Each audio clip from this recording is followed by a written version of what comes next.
understand that these rare earth minerals, a lot of those are used for military purposes. A lot of those are used for AI and other technologies.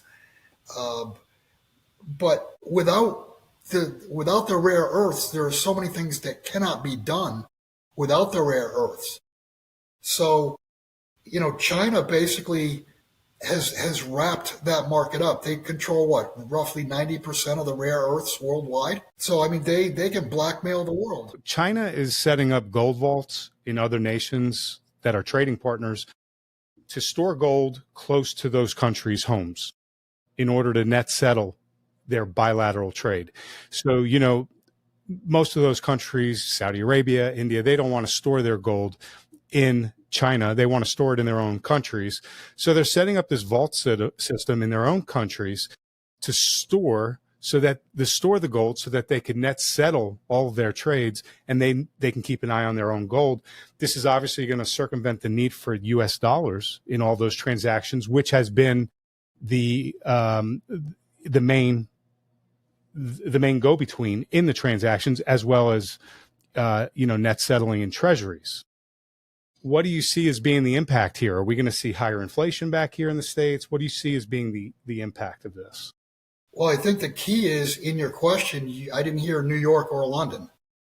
And the reason being, the rest of the world understands that it's a fractional reserve system, and they don't want to store in New York. They don't want to store in London. They don't trust the West. I mean, ultimately, when trust breaks, what do you get? You get a currency. And also sovereign treasuries that go lower in value because confidence is lessening. And that on its own is inflationary. Okay, so that's headed our way. All right, so each major currency financial system crisis of the last 100 years, the 1933 gold confiscation during the Great Depression, the President Nixon closure in 1971 of the gold window, they were followed essentially by a gold revaluation. Is a similar moment upon us again right now? I think yes, but this is the end of it's the end of this system. It's the end of fractional reserve.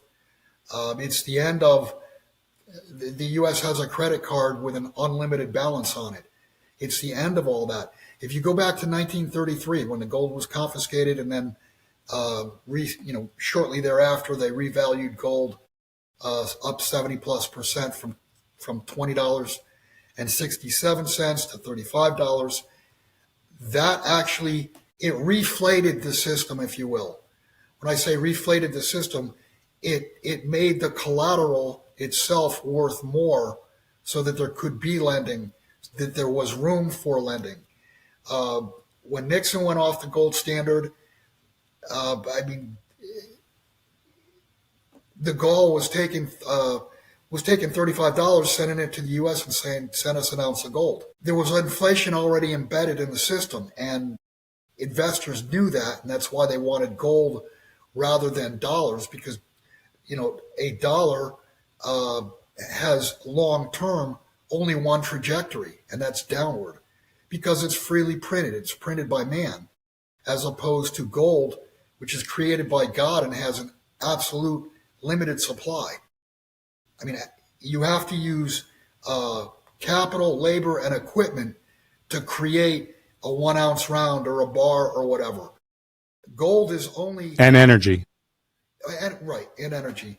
Gold is only proof positive that those were used to create that 1 ounce round or bar or whatever what have you. How difficult is it to create $1 trillion? I mean, just go back to 2008. You remember the TARP fight over $700 billion? People were freaking out. Well, $700 billion is, it's nothing today. But what my point being, you can create trillions of dollars for nothing. You cannot create trillions of anything in gold terms. You can't create it. You got to work for it. Yeah, no, your point is well taken. So, Bill, China has been increasingly cornering the global market on critical minerals and natural resources for the better part of the last 15 years. Now the U.S. seems to finally be getting serious about critical minerals and metals and the mining needed to go get them, but they're playing catch up. We saw this as soon as, Trump came into office with the rhetoric on Canada, Greenland, and I believe around Venezuela. What's your perspective on this natural resource war that's unfolding and playing out before our very eyes today? I think it's too late for the U.S. at this point. I mean, we were asleep at the wheel for too long. And I mean, understand that these rare earth minerals, a lot of those are used for military purposes. A lot of those are used for AI and other technologies. But without the rare earths, there are so many things that cannot be done without the rare earths.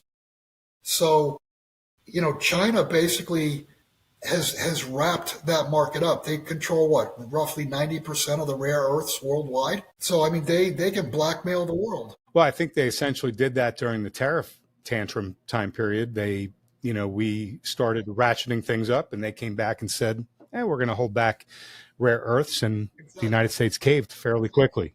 Yep. So, I mean, the world is beholden, right? Unless the West gets their critical minerals somehow.